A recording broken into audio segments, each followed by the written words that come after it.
the normal, you know, monthly financial statement you get, it's just that it's got, it's just as of the date right now. But it's not current then because there might be expenses coming in. Yeah, all of December bills have to come out of there yet, and there's still revenue to go in for the end of the month of December yet too. And we still have the second half of the LGA to come in.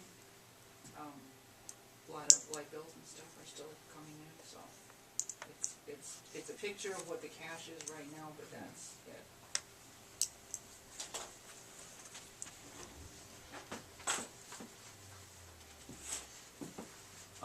My first question is this something new?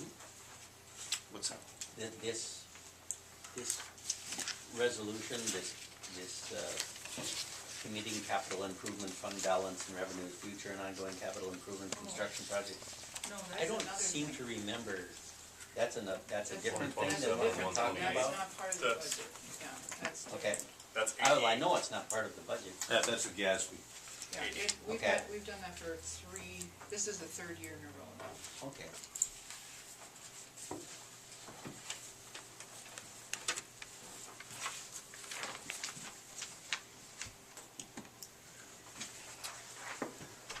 Where to begin, Steve? Well, Your Honor, staff was asked to provide 5% cut from the 2013 budget. We went through and did that, provided those numbers and information for the council to consider.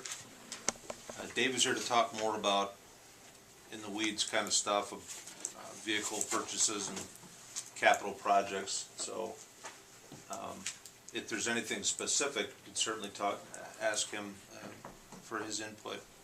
But I think for now, if you just want to focus on what's being provided to you and what direction the council wishes to go for the budget, you have my recommendation. I think there's a lot of issues that are still out there that we're not too sure about. And my recommendation is to stick with the preliminary levy.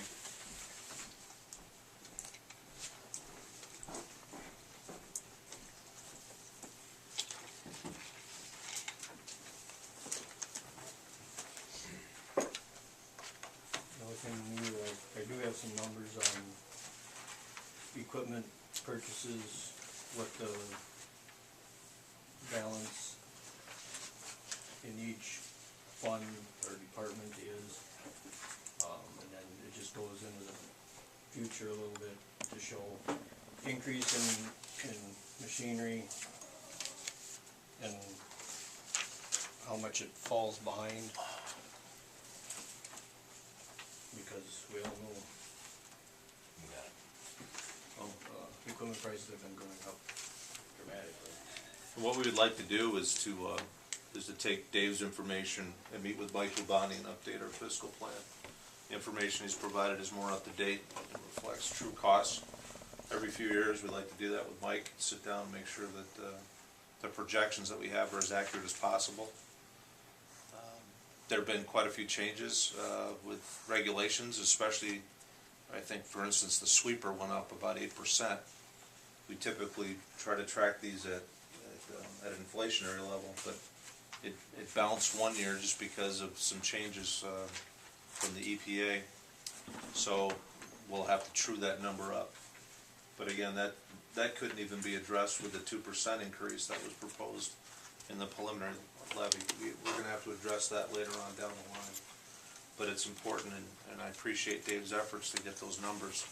We'll want to plug those in and make sure that our fiscal plan is sound going forward. I do have copies here if anybody's interested in.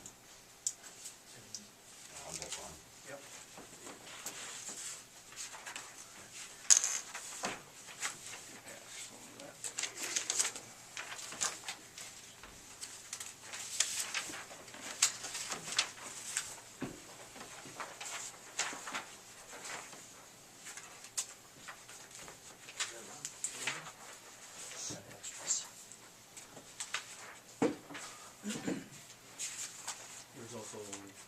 There's information on both sides. It just starts out with the current balance, shows what the annual budget adds to it, and then from there out, that budget is added, and then purchases are subtracted to just keep a running tally. shows what equipment costs in years back, and what current costs are.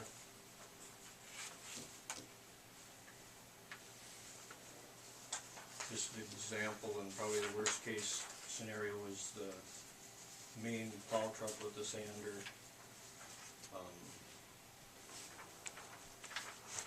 In 1991, that same truck was purchased for $36,000, and then in 2005, the current truck was purchased for $67,000. An estimated new replacement on that is between $140,000 and $160,000 because of emissions on the diesel engines going up and because iron price. We got in on the last one right before the iron price shot up. That includes the truck and all the plow equipment on it. So what did you say, Dave? What was the projected cost?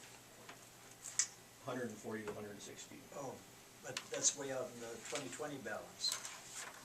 Right. When you're not gonna buy it way back then, or that much forward. What's that? You're not gonna buy that in 2020. So when do you figure this has got to be changed or bought, a new replacement? You'll replace it in 2020. And the purpose for looking forward like that is you take a certain amount of dollars and set it aside so it's there in the fund so we can pay cash. The problem is right now, all of the analysis that we did from years back, it's not keeping up with the actual cost of the equipment. If you think a truck is going to cost $80,000 in 2020, but in fact it costs $150,000, now you've got a big balloon payment that you have to make. This council's had and previous councils have had the idea of trying to project forward what the cost is going to be to buy this equipment and set money aside. And what we're telling you is that the projections have been off because we've been holding down at the, below the rate of inflation, and the cost of vehicles keeps skyrocketing. So we have to start putting more money aside, just for equipment purchases, not to mention everything else that needs to be done.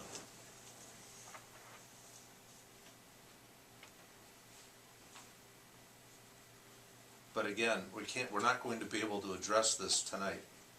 This is something that needs to go into our fiscal plan, because these are long-term issues that we'll have to address in future budgets. Right. I just wanted you just to be aware of, what pricing is doing, and I think it's just another piece of information. It's budgeting at its step one. It's the same way that we determine our mill rate on the fire department. We project what the Right. truck is gonna cost 20 years down the road when it's replacement, when we're gonna be replacing it. And we adjust that up or down every year, or every contract, every 2 years, excuse me. So you have to relook at how much is that bumper truck gonna cost Yep. in 2020 versus what we thought it was gonna cost, Yep. and make those adjustments. We just have to do that with Mike and get that in our plan. The earlier you can do it, the better off you are.